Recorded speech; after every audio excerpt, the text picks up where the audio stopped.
Halo Santai Mania, jumpa lagi bersama saya host Sisi Gelap Dunia. Apa kabar?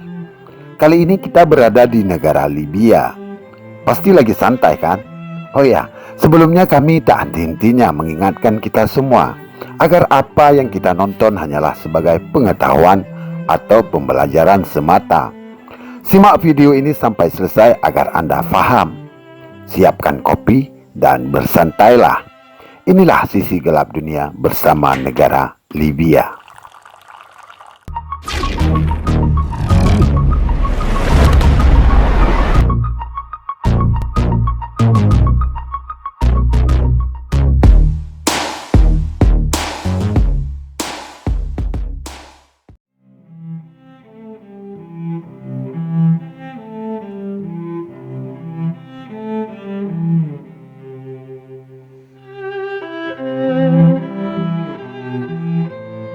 Negara Libya adalah sebuah negara yang terletak di wilayah Maghrib Afrika Utara. Libya berbatasan dengan Laut Tengah di sebelah utara, Mesir di sebelah timur, Sudan di sebelah tenggara, Chad dan Niger di sebelah selatan, serta Aljazair dan Tunisia di sebelah barat. Dengan wilayah seluas hampir 1,8 juta kilometer persegi. Libya adalah negara terbesar keempat di Afrika menurut luas wilayah dan ke-17 terbesar di dunia.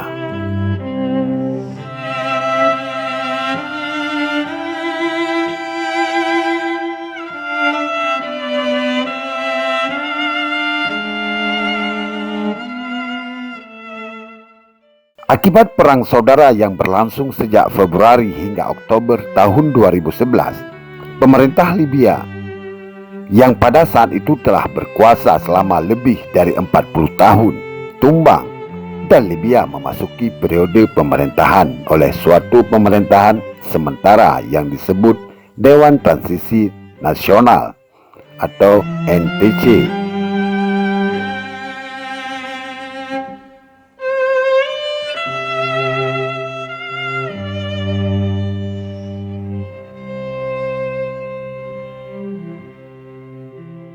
NTC berperan mengawasi tahap pertama suatu transisi menuju demokrasi, di mana setelah itu lembaga tersebut akan bubar dan digantikan oleh suatu dewan perwakilan. Negara ini mayoritas masyarakatnya adalah beragama Islam atau Muslim.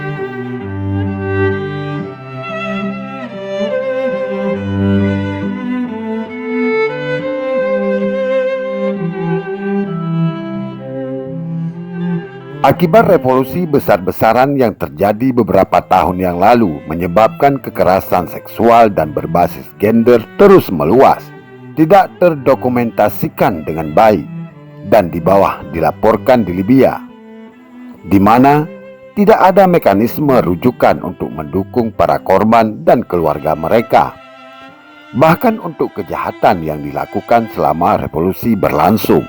Karena sosial dan tekanan budaya, korban dikucilkan, diabaikan, dan yang terpenting tidak didukung oleh otoritas publik dan hukum.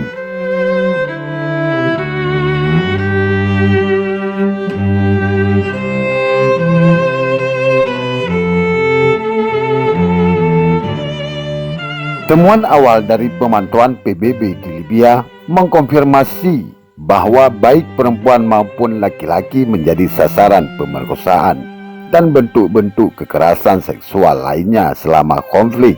Sementara wanita adalah diculik dari rumah mereka, dari mobil atau dari jalanan, dan diperkosa di tempat-tempat yang tidak diketahui mereka.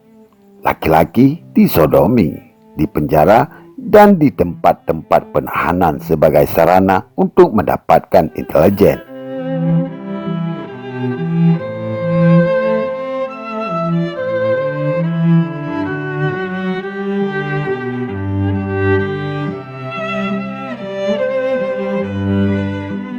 Ini berfungsi sebagai pengingat akan pentingnya memasukkan kekerasan seksual dalam daftar kemungkinan pelanggaran hak asasi manusia setiap kali kejahatan perang, dan hal ini sedang diselidiki.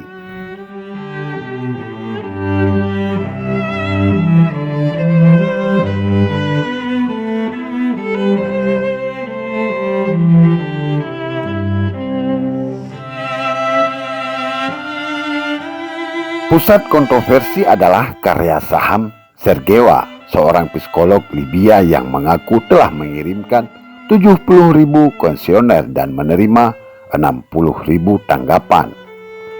Meskipun kekurangan dari sistem pos fungsional, di antara tanggapan ini adalah 259 laporan pemerkosaan.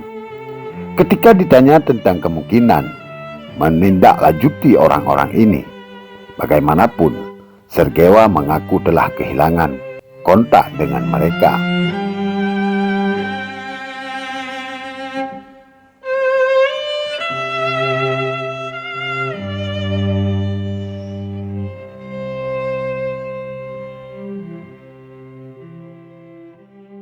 Catatan lebih lanjut oleh pejuang pemberontak menemukan Viagra dan kondom seolah-olah digunakan untuk membantu tentara untuk memperkosa.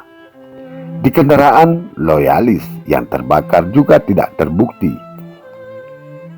Sedangkan bukti dari pemerkosaan sistematis masih langka. Jelas bahwa ada banyak insiden pemerkosaan, dan itu sama jelas bahwa ancaman pemerkosaan digunakan untuk menimbulkan ketakutan di seluruh masyarakat.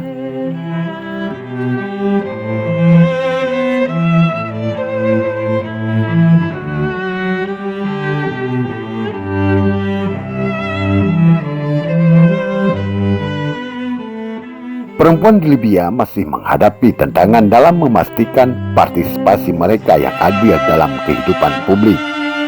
Hukum dan praktek-praktek yang masih mendiskriminasi perempuan dan melanggar hak-hak mereka sebagaimana diatur dalam instrumen hak asasi manusia internasional.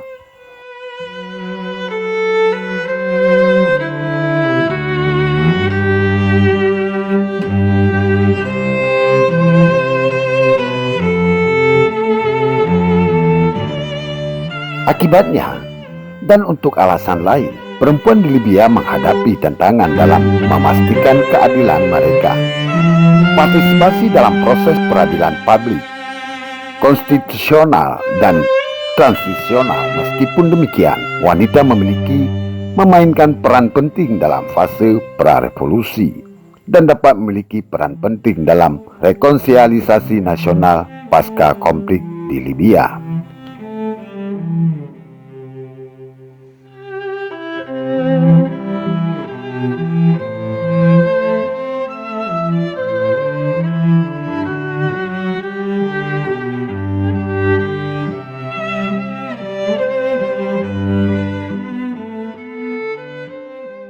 PBB siap mendukung pihak berwenang Libya dalam upaya mereka untuk memberantas kekerasan seksual terkait konflik dan mendorong mereka untuk bekerja sama dengan Pengadilan Kriminal Internasional dalam penyelidikannya atas kekerasan seksual terkait konflik.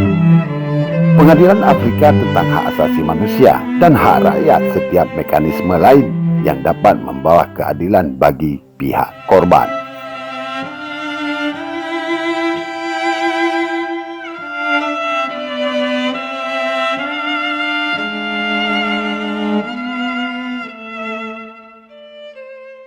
Simpulkan sendiri bagaimana kesimpulannya. Semoga bermanfaat sebagai pembelajaran bagi kita. Terima kasih telah menonton video ini sampai selesai, dan sampai jumpa di video berikutnya. Jangan lupa subscribe, karena kami akan menyajikan ratusan cerita dan memperkenalkan dunia untuk Anda. Salam santun dari kami, tim Sisi Gelap Dunia. Patuhi aturan pemerintah berkaitan dengan prokes COVID-19. Gunakan masker, hindari kerumunan, dan jaga jarak. Salam sehat dan bye-bye.